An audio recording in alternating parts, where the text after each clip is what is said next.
George Parr, you are an investment banker. I am, yes. Yes.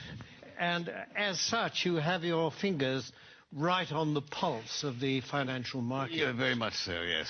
And during the summer, there's been a great deal of turbulence and volatility in the market, yes. Tremendous, yes, tremendous. Yes, yes. And what has caused that? Well, you have to remember two things about the markets. One is that they are made up of very sharp and sophisticated people who, these are the greatest brains in the world. And the second thing you have to remember is that the financial markets, to use the common phrase, are driven by sentiment. What does that mean? What does that mean? Well, things, let's say, are just going along as normal in the market, and then suddenly, out of the blue, one of these very sharp and sophisticated people says, "My God, something awful's going to happen! We lost everything. Oh, my God, what are we going to do? What are we going to do?" Shall I jump out of the window? Shall I jump out of the window? Exactly. Let's all jump out of the window. Sell. We've lost a sell. Sell. Yes. Precisely. Yes. Precisely. And then a few days later, this same sophisticated person says, "You know, I think things are going rather well." And everybody says, "Yes, I agree with you. I think we're rich. We're rich." Yes. Rich. Yes. Buy. Buy. Yes. Yes. And that's what we call market sentiment. Well, yes. Surely we are exaggerating just a bit, aren't we? I don't know. I mean, in August, in the middle of August this year, when the market absolutely plunged in London, a well-known city firm, State Street Global Markets, issued a statement in which it said, and I quote, "Market participants don't know whether to buy on the rumour and sell on the news, do the opposite, do both, or do neither, depending on which way the wind is blowing," unquote.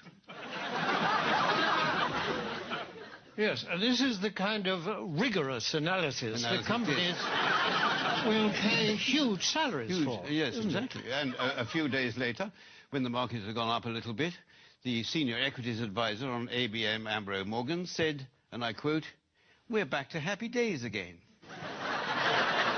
Well, no price is too high for that kind of mature wisdom, certainly is it? The reason this sort of people are paid millions of pounds in bonuses. Yes, of course.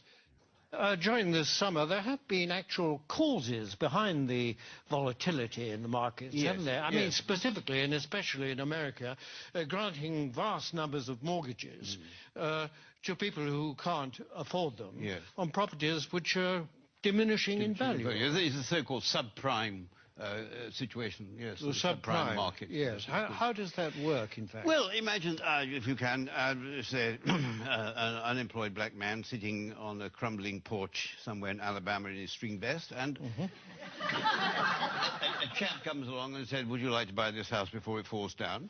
And why don't you let me lend you the money?" And is this chap who says this, is he a banker? Oh, no. He's a mortgage salesman. His income depends entirely on the number of mortgages that he can arrange.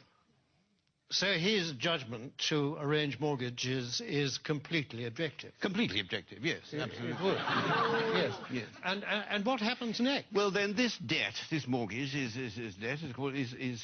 taken, bought by a bank and packaged together on Wall Street with a lot of other similar debts. Without going into much detail about what is actually... Without going into any detail, no, it's far too boring.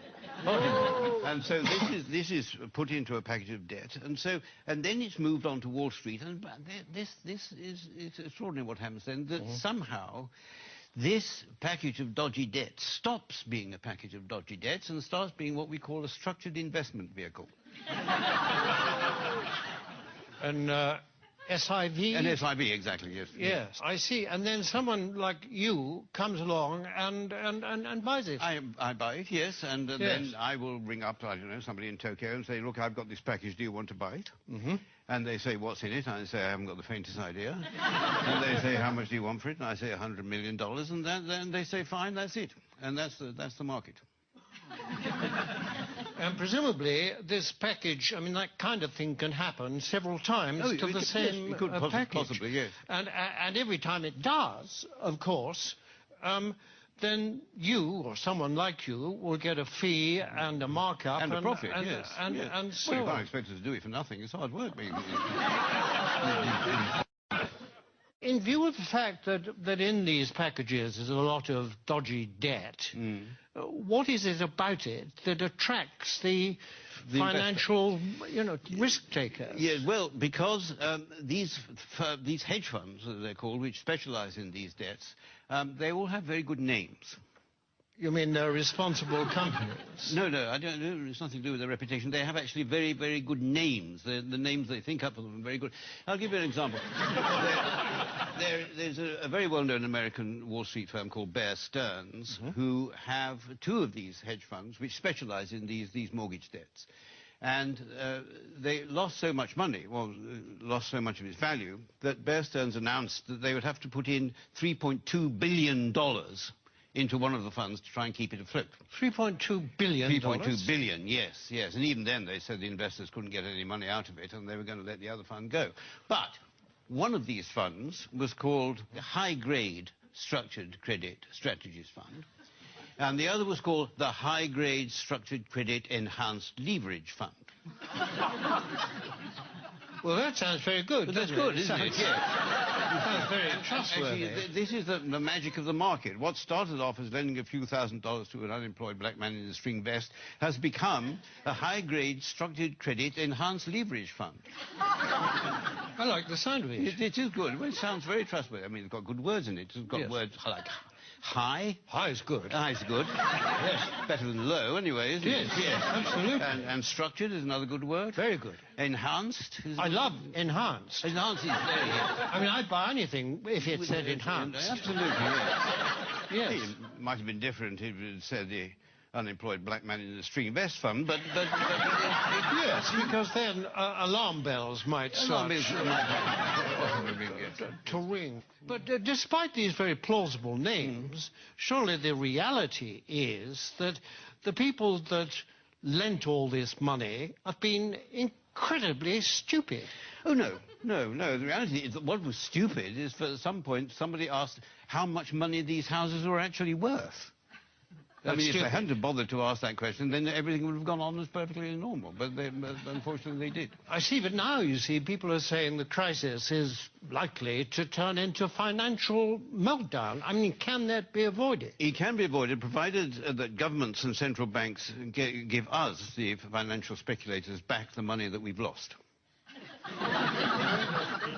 But isn't that rewarding greed and stupidity? No. It's rewarding what the Prime Minister Gordon Brown called the ingenuity of the markets. That is. You see, and we don't want this money to spend on ourselves. We want this money just to go into the market so that we can carry on borrowing and lending money as if nothing had happened without thinking too much about it. Yes, but if the worst came to the worst and you didn't get this money, what then? Well, then there'd be another market crash, and then I would say to you what people like me always say, that it's not us that will suffer, it's your pension fund. Thank you very much, George Parr. A pleasure.